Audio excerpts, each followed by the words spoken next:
जय श्री कृष्ण। राधे राधे। मित्रों, 53 श्लोकમાં જોયું કે શાસ્ત્રોની જુદી જુદી વાતો સાંભળવાને કારણે, જુદી જુદી બાબતો સાંભળવાને કારણે વિચલિત થયેલી બુદ્ધિ ભગવાન કૃષ્ણ અર્જુનને કહે છે, જ્યારે નિશ્ચલ બનશે તારી બુદ્ધિ. ઘણી બધી બાબતો સાંભળવાથી બુદ્ધિ વિચલિત થઈ ગઈ છે, અને એ બુદ્ધિ જ્યારે નિશ્ચલ બનશે, પરમાત્માને પ્રાપ્ત કરવો છે એવી નિર્ણાયક બુદ્ધિ બનશે, અને જ્યારે તું પરમાત્માને પ્રાપ્ત કરવા માટે અચળ થઈ જઈશ, એમને પ્રાપ્ત સમાધો અચલા, પરમાત્મામાં અચળ ભાવથી તું સ્થિર થઈ જઈશ, ત્યારે શું થશે? ત્યારે ભગવાને એવું કીધું કે યોગ અવાપ્સ્યસી, ત્યારે તું યોગને પ્રાપ્ત કરી લેશે. એટલે એક વસ્તુ તો એ નક્કી છે કે જે કોઈને સાધો, આપણી બુદ્ધિ એટલી બધી વિચલિત હોય છે કે કોઈ મને એમ કે ભાઈ ફલાણી જગ્યાએ માનતા રાખો તો આ કામ થઈ જશે, એટલે હું જેમની સાધના કરું છું એમને છોડીને બીજા પાસે જશું. વળી કોઈ એમ કે આમ કરો તો એમની છોડીને ઓની પાસે જશું, ઓની છોડીને ઓની પાસે જશું. જેટલા લોકો પાસેથી જેટલું સાંભળું છું એ બધું જ કેવું છે, મારા મનને વિચલિત કરનારું છે. એમ સેમ ટુ સેમ પ્રશ્ન છે ને અર્જુનના મનમાં જાગ્યો હતો કે નોખી બાબતો સાંભળો. ભગવાન કૃષ્ણ સમજી ગયા છે કે આ માણસ વિચલિત શું કામ છે.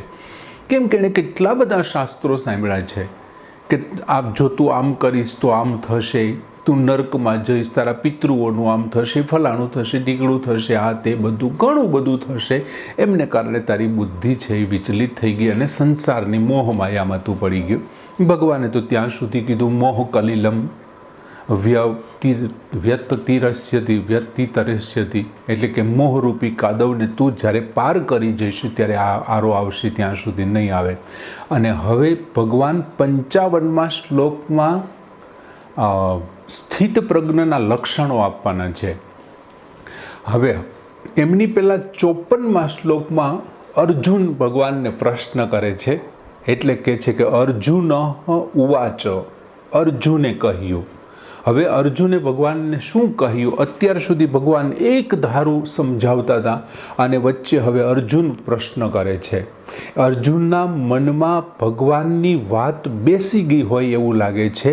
ભગવાને કીધું કે યોગ અવાપ્સ્યસી, ત્યારે તું યોગને પ્રાપ્ત કરીશ જ્યારે પહેલાં તારી બુદ્ધિ નિશ્ચલ થશે અને સમાધો અચલાહા, જ્યારે તારી બુદ્ધિ સંસાર છોડવા માટે નિશ્ચલ થાય અને પરમાત્માની અંદર અચળ થઈ જશે. એટલે અર્જુન હવે 54મા શ્લોકમાં એમ કહે છે કે સ્થિત પ્રજ્ઞસ્ય કા ભાષા સમાધિસ્થસ્ય કેશવ સ્થિતધિહિ કિમ પ્રભાષેત કિમ આસીત વ્રજેત કિમ.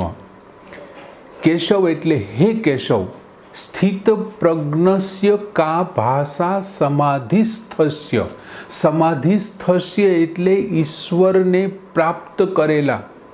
સમાધિ શબ્દ અહીંયા સમાધિના અર્થમાં નથી. આમની પહેલાંના શ્લોકમાં જો સમાધો શબ્દ હતો, પરમાત્મામાં અચળ. એમ સમાધિ અહીંયા એવું છે, ઈશ્વરને પ્રાપ્ત કરેલા સ્થિત પ્રજ્ઞસ્ય, સ્થિર બુદ્ધિવાળાના કા ભાષા, ભાષા એટલે લક્ષણો, કા એટલે કયા છે. ઈશ્વરને પ્રાપ્ત કરેલા સ્થિત પ્રજ્ઞસ્ય, સ્થિર બુદ્ધિવાળાના કા ભાષા, એના લક્ષણો કયા છે. પછી સ્થિત ધીહી, સ્થિર બુદ્ધિવાળો, કિમ પ્રભાષેત, કિમ એટલે કેવી રીતે, પ્રભાષેત એટલે બોલે, કિમ આસિત કેવી રીતે બેસે, અને વ્રજેત કિમ કેવી રીતે ચાલે. ચાલે એટલે કે આચરણ કરે. અહીં બેસવું એટલે ઉપરામ થવું એવા અર્થમાં છે, ઉપરતીને પ્રાપ્ત કરવું, ઉપરામ થવું. હવે જો અર્જુન શું કહે છે તો કે હે કેશવ, સ્થિત પ્રજ્ઞસ્ય કા ભાષા સમાધિસ્થસ્ય, ઈશ્વરને પ્રાપ્ત કરેલા અથવા ઈશ્વરની સાથે યોગથી જોડાયેલા સ્થિર બુદ્ધિવાળાના લક્ષણ ક્યાં છે, અને આ સ્થિર બુદ્ધિવાળો કિમ પ્રભાષિત કેવી રીતે બોલે, કિમ આસિત કેવી રીતે બેસે, અને વ્રજેત કિમ કેવી રીતે ચાલે છે. હવે અર્જુનને ભગવાને સમજાવ્યું. અત્યાર સુધી અર્જુનના મનમાં એવું થયું કે હું કદાચ મોહને છોડી દઉં, આ મારું જે વિચલિત જ્ઞાન છે શાસ્ત્રોને કારણે મારાની અંદર જે આવ્યું છે, નોખા નોખા શાસ્ત્રો સાંભળવાને કારણે વિવિધ પ્રકારનું જે જ્ઞાન આવ્યું છે એ બધું જ છોડી દઉં અને હું એક નિશ્ચય કરી લઉં ઈશ્વરને પ્રાપ્ત કરવા માટેનો, અને હું જો ઈશ્વરને પ્રાપ્ત કરવા માટે નિશ્ચય કરી લઉં અને પરમાત્મામાં અચળ થઈ જાઉં તો હે ભગવાન તમારા કહેવા પ્રમાણે યોગમ અવાપ્સ્યસી, હું યોગને પ્રાપ્ત કરી લઈશ. તો પછી અર્જુનને વિચાર આવે છે કે હું યોગને પ્રાપ્ત કરી લઉં તો હું કેવો લાગુ? એ મને ખબર તો હોવી જોઈએ. મને કોઈ એમ કે ભાઈ તું રાજા બની જા, તો મને એટલી તો ખબર હોવી જોઈએ ને કે ભાઈ રાજા માટે મારે કરવાનું શું? રાજા હોય કેવો? મેં રાજા જોયો જ ન હોય તો મને શું ખબર પડે? એમ સમજાય છે તમને? એટલે અર્જુનને તો અત્યાર સુધી સંસારમાં ગળાડૂબ હતા. અર્જુન મોહની અંદર ગળાડૂબ હતા. એમની બુદ્ધિ વિચલિત થયેલી છે, આપણે પહેલા અધ્યાયથી જોઈએ છીએ. એટલે અર્જુનને વિચાર આવે છે કે ભગવાનના કહેવા પ્રમાણે જો હું યોગને પ્રાપ્ત કરી લઉં, એટલે ભગવાનને પોતે પ્રાપ્ત કરે એ પહેલાં જ પૂછે છે કે સ્થિત પ્રજ્ઞસ્ય કા ભાષા, એમના લક્ષણો કેવા હોય છે. અને એ બાબતમાં અર્જુનને પ્રશ્ન થાય છે ને પ્રશ્ન કર્યા, વિવિધ પ્રકારના પ્રશ્ન કર્યા. અને બીજું શબ્દ સમાધિસ્થસ્ય, પરમાત્માને જે પ્રાપ્ત થઈ ચૂકેલો છે તે, અને જે સ્થિત પ્રજ્ઞસ્ય. હવે સ્થિત પ્રજ્ઞ માટે ભગવાને સાધક અને સિદ્ધ એવા બેયના લક્ષણોની વાત કરી છે. સાધક એટલે જે સાધના કરે છે તે, અને સાધના કરી લીધા પછી જેમની સાધના એ પહોંચી જાય છે, જેમના સાધ્ય સુધી જે પહોંચી જાય છે એને સિદ્ધ કહેવાય. આપણે ઘણી વખત નથી કહેતા એ તો મોટા સિદ્ધ યોગી છે. તો સિદ્ધ યોગી એટલે જેમની સાધના સફળ થઈ છે તે. હવે સાધનથી વિચલિત ન થાય. દાખલા તરીકે પરમાત્મા સુધી પહોંચવામાં, દાખલા તરીકે માની લ્યો કે મારે તમારા સુધી પહોંચવાનું છે, તો હું એમના માટે ચાલીને આવું તો પગ મારા સાધન થશે. સાયકલ લઈને આવું, બાઇક લઈને આવું, મોપેડ લઈને આવું, બસમાં આવું, ટ્રેનમાં આવું, તો એ બધા જ મારા શું થઈ છે? સાધન થશે. એમ પરમાત્મા સુધી પ્રાપ્ત કરવા માટે હમણાં ભગવાન એમ કીધું યોગમ અવાપ્સ્યસી, તારો યોગ થઈ જશે એટલે જોડાણ થઈ જશે. કોની સાથે? પરમાત્મા સાથે. તો એ પરમાત્મા સાથે જોડાણ થવામાં આપણે વાત કરી કે જ્ઞાન અને વિચારથી થાય તો એ જ્ઞાન યોગ છે, પ્રેમને કારણે થાય, પ્રેમથી થાય તો એ ભક્તિ યોગ છે, કર્મને કારણે થાય તો એ કર્મયોગ છે, અને એ જ પ્રમાણે જો પ્રાણાયામને કારણે થાય તો એ હઠ યોગ છે, અને પછી આસન છે, અષ્ટાંગ યોગ જેને આપણે કહીએ છીએ, યમ નિયમ ધ્યાન આસન, એ બધાથી થાય તો એ અષ્ટાંગ યોગ છે. એ જે કોઈનાથી થાય, જે સાધન તમે પસંદ કરો, તમારે માની લ્યો કે ધ્યાન ધરીને ઈશ્વરને પ્રાપ્ત પરમાત્મા સુધી પહોંચવું, કોઈને કર્મથી સેવાથી પહોંચવું છે, કોઈને ભક્તિથી અનન્ય ભાવે ભક્તિ કરવી છે, અને કોઈ સાચા અર્થમાં ઈશ્વરને પ્રાપ્ત કરે, જ્ઞાનથી પ્રાપ્ત કરવા, તત્વને તત્વથી જે જાણીને પ્રાપ્ત કરે, એમના માટે. પણ જે કંઈ તમે સાધન પસંદ કરો એ સાધનથી જો તમે વિચલિત ન થાય ને, જે વિચલિત ન થાય ને એને સાધક કહેવાય.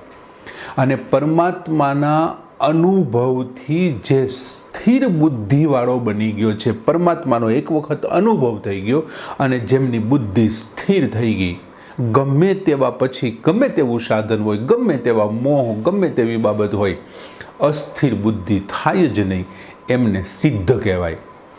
જે સાધનથી વિચલિત ન થાય એ સાધક, અને જે સાધક પરમાત્માના અનુભવથી સ્થિર બુદ્ધિવાળો થઈ ગયો ને તેને સિદ્ધ કહેવાય. હવે ભગવાને સ્થિત પ્રજ્ઞસ્ય શબ્દમાં આ બેયને સમાવી લીધા. સાધકને સમાવી લીધો અને સિદ્ધને સમાવી લીધો. બંને માટે એક જ શબ્દ વાપરો, સ્થિત પ્રજ્ઞસ્ય. સમાધિસ્થસ્ય કા ભાષા, સ્થિત પ્રજ્ઞસ્ય. જો અર્જુને પ્રશ્ન એવો કર્યો કે ઈશ્વરને પ્રાપ્ત કરેલા સ્થિર બુદ્ધિવાળાના લક્ષણો કેવા છે. હવે સ્થિત પ્રજ્ઞની વાત પૂછી અર્જુને, અને ભગવાને શું કર્યું? જવાબ આપ્યા સાધકોની. તો આપણને એમ થાય કે ભગવાને આવું શું કામ કર્યું? જવાબ શું કામ આવી રીતે આપ્યા? તો હવે માની લ્યો કે સાધકોની જ વાત કરે છે ભગવાન, તો આપણે વાત કરી કે કોઈ પણ સાધન મારફત તમે જાઓ છો ઈશ્વર સુધી, પરમાત્મા સુધી તમે પહોંચવાનો પ્રયત્ન કરો છો. હવે જો માની લ્યો કે કોઈ જ્ઞાન યોગી છે જે જ્ઞાન અને વિચારથી એનું સાધન છે જ્ઞાન યોગીનું, તો શરૂઆતમાં શું કરશે? એનામાં જેમ જેમ જેમ જેમ જ્ઞાન વધતું જશે ને એમ શું કરતા જશે? એ કર્મોમાંથી ઉપરામ થતા જશે. એમના કર્મો છે એ કેવા થતા જશે? શાંત થતા જશે. અને જ્ઞાન છે એ ઉપર જશે, કર્મો છે એ નીચે આવશે.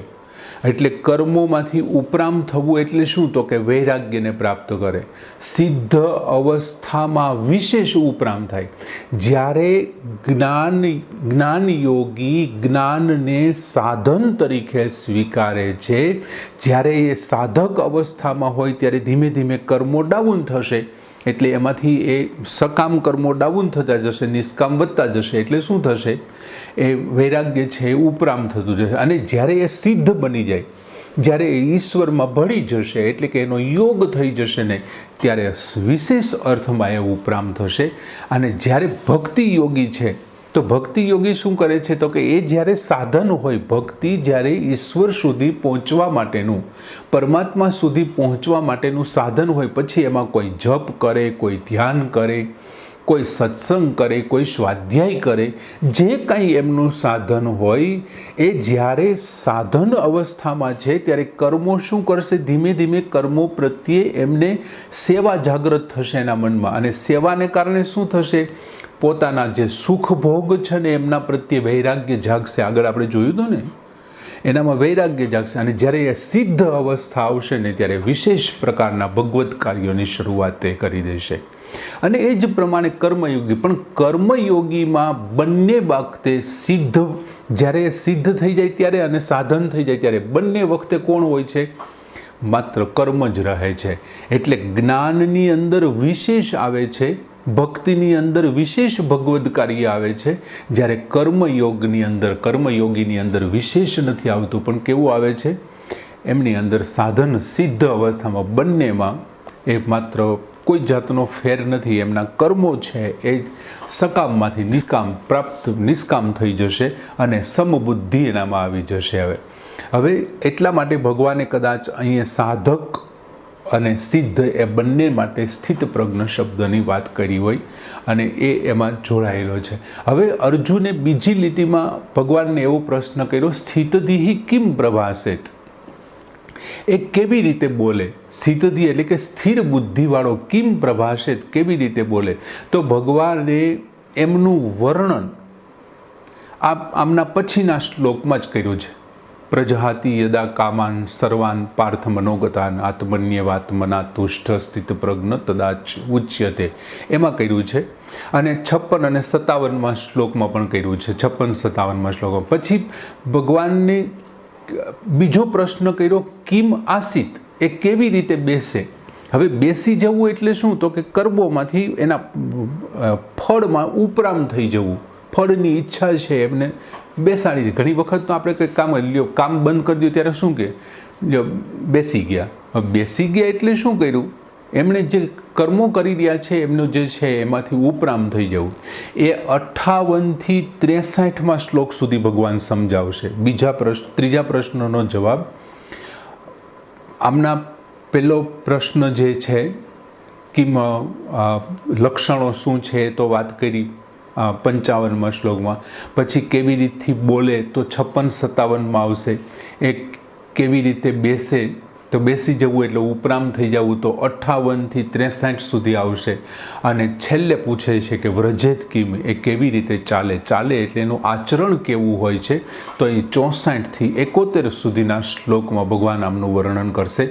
મિત્રો, હજારો લાખો લોકોએ 55માં શ્લોકથી 72માં શ્લોક કંઠસ્થ કર્યો છે. લાખો કરોડો લોકોએ.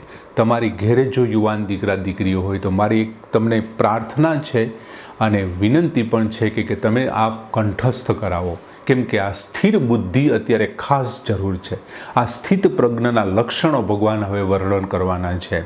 બહુ સારું. ગીતાજીના જે આ હૃદય કહેવાય ને, આપણે એમ કહીએ છીએ ને બીજો ને 12મો અને 15મો અધ્યાય ગીતાજીનું હૃદય છે, એ હૃદયમાંથી જો સૌથી વધારે મહત્ત્વનો કોઈ મુદ્દો હોય ને તો મારી દ્રષ્ટિએ આ સ્થિત પ્રજ્ઞાના લક્ષણો છે.